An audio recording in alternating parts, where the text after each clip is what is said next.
and all our volunteers who are here to organize this historical event.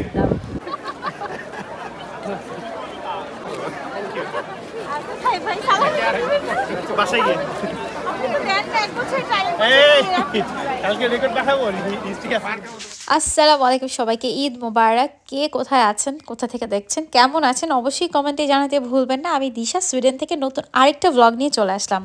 প্রায় কয়েক মাস পরে আজকে একটা ব্লগ আপলোড দিতে যাচ্ছি, কারণ আজকে স্পেশাল একটা দিন, আজকে ঈদের দিন। আমরা জামাতে সবাই নামাজ পড়তে চলে এসেছি বিশাল একটা মাঠে। আর আসার পরপর জানতে পারলাম চমৎকার একটা বিষয়, মানে গোটেনবার্গের মেয়রও আছেন এখানে, তিনি এই যে কথা বলছিলেন, বক্তব্য দিচ্ছিলেন। খুবই ভালো লেগেছে আসলে এই বিষয়টা। অনেক দেশে এভাবে করে খোলা মাঠে নামাজ আদায় করা যায় না। আর কে কোন দেশের সেটা জানি না, তবে সবাই একটা ধর্ম, মুসলিম, আমরা মুসলমান, সবাই মিলে একসাথে এসেছি এখানে, একসাথে নামাজ আদায় করব। গায়ের রং, বর্ণ, কোন দেশ, কোথা থেকে এসেছি, কেমন দেখতে, কোনো কিছুই যেন এখানে কোনো হিসেব হচ্ছে না। একটা জিনিসই, আমরা মুসলিম, আমরা একসাথে আল্লাহর জন্য নামাজ আদায় করতে এসেছি। আমরা আল্লাহর জন্য কুরবানি দিচ্ছি, যে যার সামর্থ্য যেখান থেকে পারছি।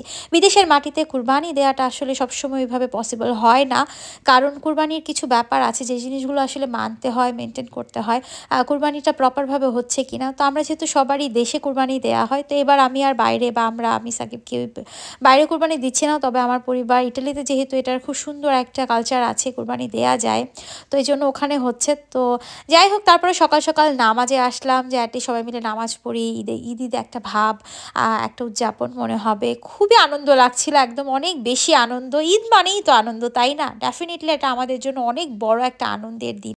ঈদের দিনের খুতবাটা অনেক ভালো লাগে, অনেক স্পেশাল লাগে, তাকবীর দেয়, কী যে একটা আনন্দ হয়। হঠাৎ মনে পড়লো যে আমার ছোটো ভাই ইটালিতে, সেও জামাতে নামাজ পড়িয়েছে, ইমামতি করেছে এবার। তো অনেক মিস করছিলাম, আই উইশ তার পিছনে নামাজ পড়তে পারতাম। তো ইনশাল্লাহ কোনো একদিন পড়বো। আর এই তো নামাজ শেষে সবার সাথে দেখা হচ্ছিল, ভাইয়াদের সাথে দেখা হলো, সবাই সবার হাজব্যান্ডের সাথে একটু মুসাফা করে চিন্তা করছিল যে খুশি হয়ে যদি কিছু দেয়। আসলে জানি না, ছোটোবেলায় তো পেয়েছি, বড় হয়ে মনে হয় আর সালামিটা পাওয়া যায় না। এত কিছু বলার পরও দিচ্ছে না। আমিও চেষ্টা করলাম যে দেখে আদায় করা যায় নাকি, মুসাফা করলাম, কিন্তু সে তো এক্সকিউজ দিতে রাজি, কিন্তু সালামি দিতে রাজি না। যাই হোক, খুবই আনন্দ লাগছিল। আশেপাশে অনেক বাঙালিদের সাথে দেখা হয়েছে। একটা কেমন যে উৎসবমুখর দিন, বোঝাতে পারবো না। এটা আমাদের মুসলিমের জন্য, মুসলমানদের জন্য অনেক জরুরি। আর ছোট ছোট বাচ্চারাও আসলে শিখতে পারছে ঈদ কি। বিদেশের বাড়িতে যদি এই কালচারটা থাকে, এটা তো একদম বলার মতো না, ভাষায় প্রকাশ করার মতো না। নানান দেশের মানুষ ঈদ মোবারক বলছে, সালাম আদান প্রদান করছে। আলহামদুলিল্লাহ, এত সুন্দর একটা জায়গা থেকে আমি অনেক বেশি হ্যাপি।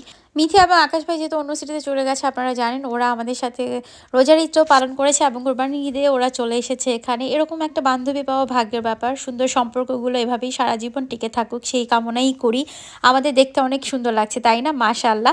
আমার গায়ের পরনের যে সুন্দর ড্রেসটা, এটা আমার ছোটোবেলার বান্ধবী, আমার স্কুল ফ্রেন্ডই আমাকে গিফট করেছে এবার যখন দেশে গিয়েছিলাম। আসলে আমার ভালো লাগে কোনো গিফট যখন আমি সেটা খুশি হয়ে কোনো একটা স্পেশাল ডেতে পড়ি, কারণ এই বিষয়গুলো আমার কাছে অনেক স্পেশাল। সো আজকের দিনের পরবর্তী পর্বের জন্য প্রস্তুতি আছে, বাসায় চলে যাচ্ছি সবাই। আপনারাও ভালো থাকবেন যে যেখানে আছেন। আল্লাহ হাফেজ।